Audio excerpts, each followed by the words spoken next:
Fala, meus queridos, tudo bem com vocês? Bem-vindos, bem-vindas ao JetBreak para mais um vídeo aqui no canal.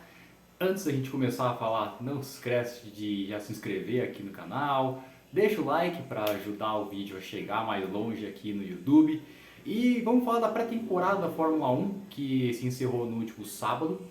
E agora é pra valer, né? Agora semana que vem já tem o GP do Bahrein mesmo, já tem corrida, já começa o campeonato pra valer.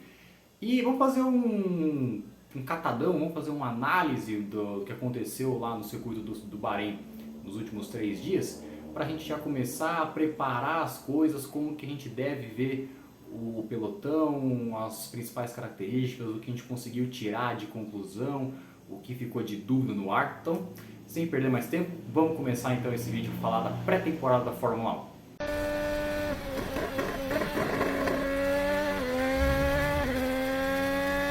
Bom, nós tivemos então lá no circuito do Bahrein, lá no Sakir, os 3 dias de testes de pré-temporada. Os únicos 3 dias foram programados de testes para a pré-temporada deste ano. Foram os testes na quinta, na sexta e no sábado.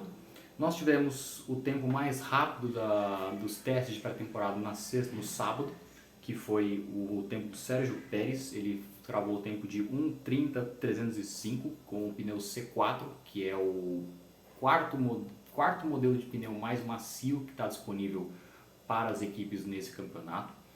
O segundo tempo mais rápido foi do Lewis Hamilton da Mercedes com 1:30.664 com o C5, que é sim o pneu mais macio da gama de pneus que a Pirelli oferece para a temporada.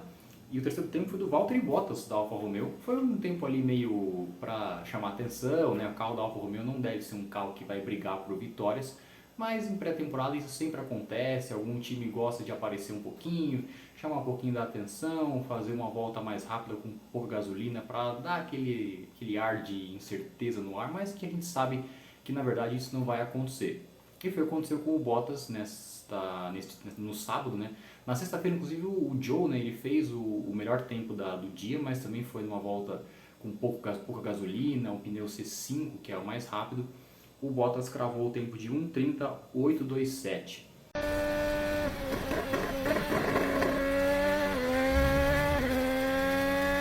Uma característica muito legal que foi vista nesses testes de pré-temporada é que, no geral, todas as equipes estão muito confiáveis, ou seja, os seus equipamentos estão durando muito. Todas as equipes conseguiram ter dias com mais de 100 voltas percorridas, o que é praticamente 2 vezes a distância que é percorrida no GP do Bahrein. Então isso é um bom sinal de que os carros eles conseguem rodar longas distâncias sem quebrar, não ter problemas mecânicos, problemas elétricos. E isso é um sinal de confiabilidade dos novos tempos da Fórmula 1, né, em que nessa era de corte de gastos, né, quanto menos equipamento você quebrar, melhor e maiores as suas chances de conseguir pontuar mais no campeonato. A equipe que mais rodou nessa pré-temporada foi a AlphaTauri, com 456 voltas, seguida pela Williams com 439 e a Ferrari com 416. A equipe que menos rodou nessa pré-temporada foi a McLaren, com 312 voltas. Inclusive a McLaren a gente vai comentar em especial porque foi uma pré-temporada muito esquisita do time inglês. A gente vai falar mais daqui a pouco.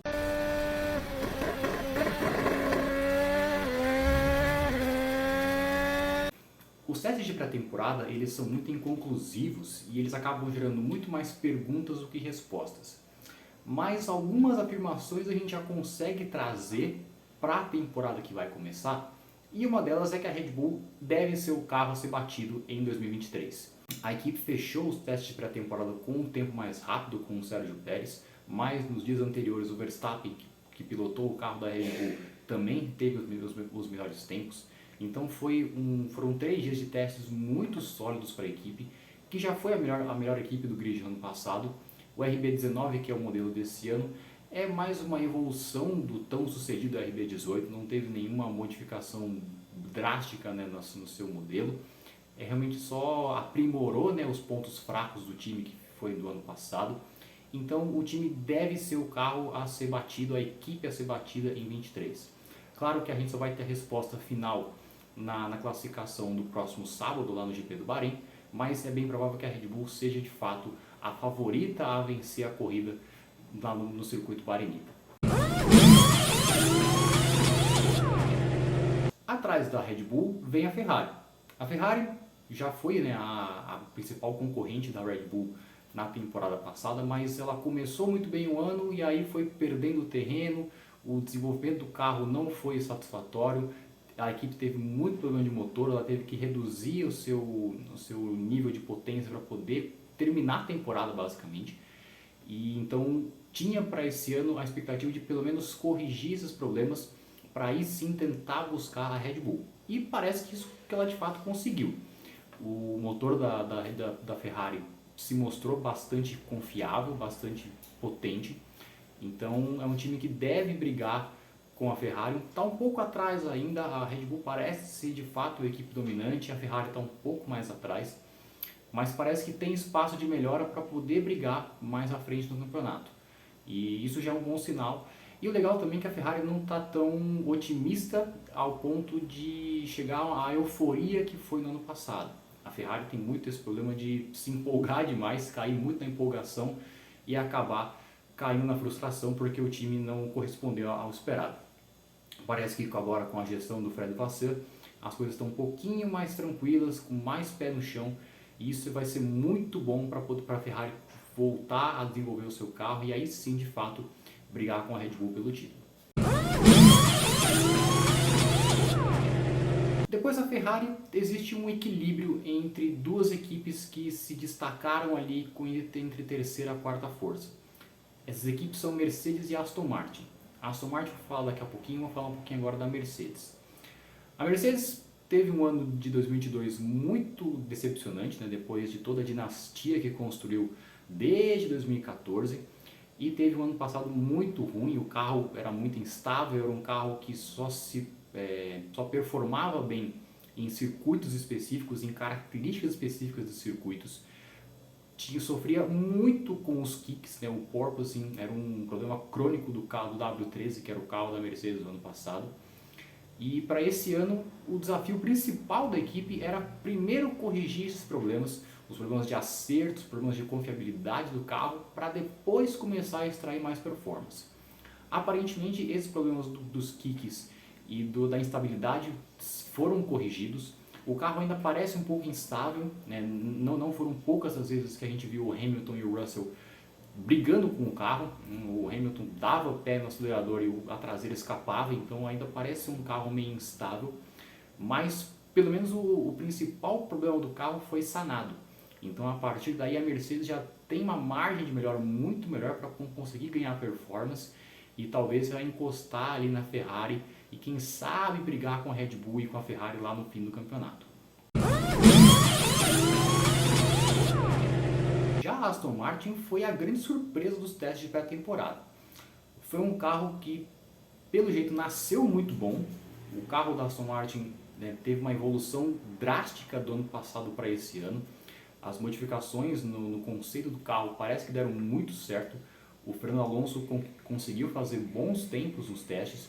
O Felipe Drugovich também, né, que substituiu o Lance Stroll nos testes de pré-temporada e que pode ser que substitua o canadense na corrida do Bahrein no próximo fim de semana. Também se mostraram muito confiantes com o carro. E tudo dá a crer que pelo menos a Aston Martin vai incomodar a Mercedes na primeira etapa do ano. Numa análise copo meio vazio, no mínimo a Aston Martin deve ser a melhor do resto na primeira corrida do ano. O time se mostrou muito bom, um carro muito bom, então a expectativa está muito alta no time britânico. Resta saber se eles vão conseguir cumprir essa expectativa. Falando agora de pelotão intermediário, a gente vê um meio do grid muito embolado. Nós temos aí várias equipes que estão bem grudadinhas entre si e que décimos de segundo podem fazer toda a diferença entre uma equipe ir para o Q3 ou ficar no Q1.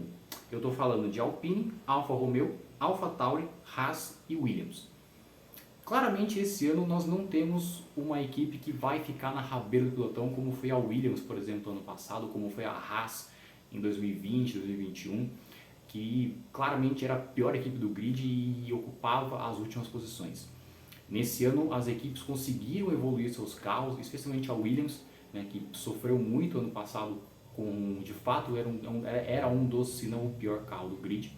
Pelo menos ela conseguiu encostar no pelotão intermediário, então ela pelo menos não vai ser a lanterninha. Ela talvez não consiga brigar por pontos nas primeiras corridas do ano, de repente em alguma circunstância diferente, alguma coisa mais atípica, talvez consiga beliscar uns pontinhos, mas não vai ser a lanterninha que foi no ano passado. Isso é muito legal, isso mostra, é um sinal também de que esse novo teto orçamentário e as novas regras de desenvolvimento dos carros parece que estão começando a surtir efeito. Vale lembrar que desde o ano passado a Fórmula 1 estabeleceu uma espécie de escada de desenvolvimento para os carros. Então, os carros que terminaram o campeonato nas primeiras posições têm menor tempo de túnel de vento e de CFD, enquanto que as equipes que ficaram mais abaixo têm mais tempo de CFD e túnel de vento.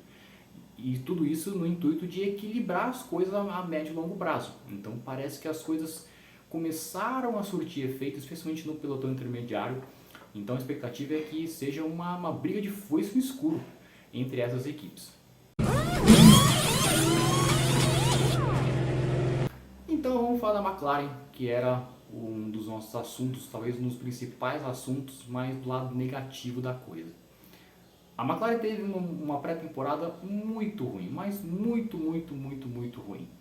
De novo a equipe teve problemas de confiabilidade. No ano passado a equipe sofreu muito com os dutos de freio, logo no comecinho do ano. As primeiras etapas do ano foram sofríveis para o time inglês e parece que isso vai acontecer de novo.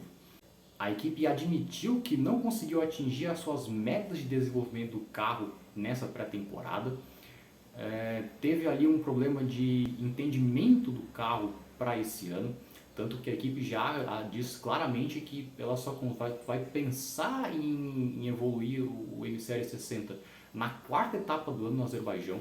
Então essas primeiras corridas devem ser bem sofríveis para a McLaren, que esse ano passado teve problema com o duto de freio, esse ano foi com aquelas aletinhas que ficam em cima dos pneus.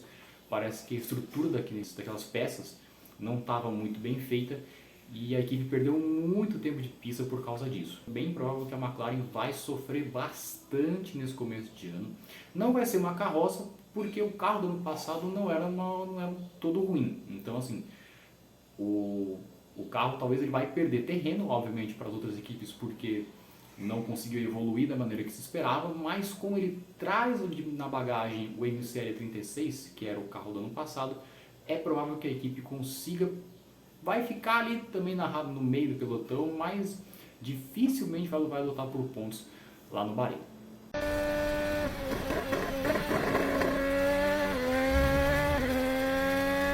Então, para a gente terminar o último tópico desse vídeo, vou fazer aqui um palpite de como que deve ser a ordem de forças, pelo menos para a primeira etapa do ano. Eu vejo dessa maneira como a gente deve encaixar as equipes nas suas casinhas na primeira etapa do ano. Óbvio que isso pode ser que mude, né, ao longo do ano, porque os carros vão evoluindo, as equipes vão trazendo novas peças, vão brigando por outras posições, então, mas acho que para essa primeira etapa do ano eu vejo assim como está a ordem da Fórmula 1. Na 10ª posição eu vejo a Williams, mas está bem mais próximo de todas as outras equipes, não vai ser a lanterninha da Fórmula 1. Em 9º, a AlphaTauri, que melhorou um pouquinho o carro, mas ainda está longe de mostrar uma grande evolução que faça o time ser capaz de voltar às primeiras posições ali do pelotão intermediário, talvez, né, como foi, por exemplo, em 2021, por exemplo, que o carro era muito bom e a equipe despencou de lá para cá. Em 8º, McLaren, como eu falei anteriormente, um time muito problemático, com muitos problemas a serem resolvidos antes de começar a pensar em performance. Então o Norris e o Piastri vão ter muito problema para conseguir levar o carro aos pontos, pelo menos nas primeiras corridas do ano. A Haas fica na 7ª posição, uma pré-temporada também sólida, sem muitas empolgações, também nem muitas frustrações. Um time que deve ali ficar onde esteve no ano passado, de repente tentar beliscar alguns pontinhos logo no começo do ano, porque a equipe sabe que mais já para o meio do fim da temporada vai perder terreno porque não tem dinheiro para conseguir atualizar o carro na velocidade que as outras equipes têm. Então, quanto mais pontos a equipe conseguir no começo de ano, vai ser melhor para a equipe americana.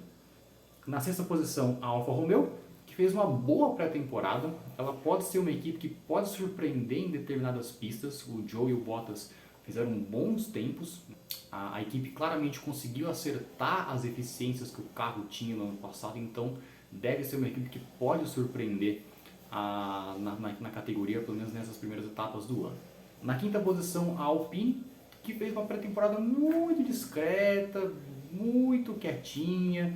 Na tabela de tempos foi a pior da pré-temporada, mas foi uma equipe que focou muito em testes de longa duração, ou seja, simulações de corrida, saídas, né, com tanque cheio, com pneus mais duros, que é justamente para testar a durabilidade do carro e o ritmo de corrida. E foram bons, a equipe está bem confiante quanto a isso e tem um otimismo aí meio escondido da equipe francesa. Na quarta colocação eu coloco a Aston Martin, porque melhorou muito, a equipe ficou na sétima posição na temporada passada, e isso já é um grande salto para a equipe britânica, que vinha de anos bem decepcionantes, mas parece que deve incomodar bastante a Mercedes, pelo menos nesse começo de ano. Eu coloco a Aston Martin em quarto, mais por questão de talento dos pilotos do que por equipamento em si. Acho que em questão de equipamento, eu acho que a Aston Martin parece ser até melhor que a Mercedes, mas eu acho que a equipe alemã pode ser que consiga ultrapassar a Aston Martin no domingo lá no Bahrein, mas é um time que a gente ficar bastante de olho, é o time da Aston Martin. Na terceira posição, aí a gente coloca a Mercedes, que já era a posição dela no ano passado. Ela provavelmente vai ter uma sombra da Aston Martin ao seu redor. A Aston Martin melhorou muito e a Mercedes é meio inconclusivo, porque teve um dia muito bom de pré-temporada, um outro meio ruim, teve até uma quebra, né, hidráulica do carro do Russell na sexta-feira, o que afetou, né, a programação da equipe. Mas é uma equipe que parece que agora vai conseguir de fato evoluir o W14, porque pelo menos os problemas crônicos que a equipe tinha foram sanados, então isso já é um alívio para o Toto Wolff, para o Hamilton e para o Russell.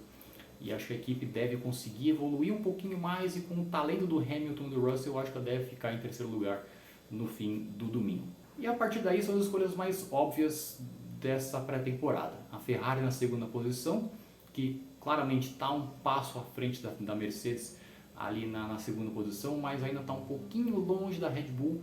Não se sabe ainda quão longe, né? De repente pode ser que a Ferrari pode ficar meio segundo atrás da Red Bull lá no Bahrein, mas claramente é uma equipe que está estável na segunda posição e agora só precisa encontrar uma margem de melhora para conseguir incomodar a atual campeã do mundo. E na primeira posição, é claro, é a Red Bull, é a equipe a ser batida, tem tudo para, quem sabe, até fazer a pole position e vencer o GP do Bahrein.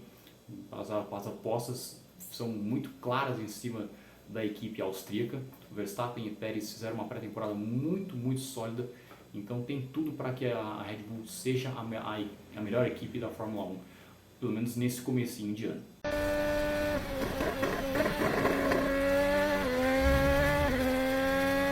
Tá falado, meu povo? É isso então, agora é para valer. A partir de semana que vem é temporada de Fórmula 1, 23 etapas, 6 sprint races ao longo do ano, cobertura completa do Jet Break aqui no YouTube.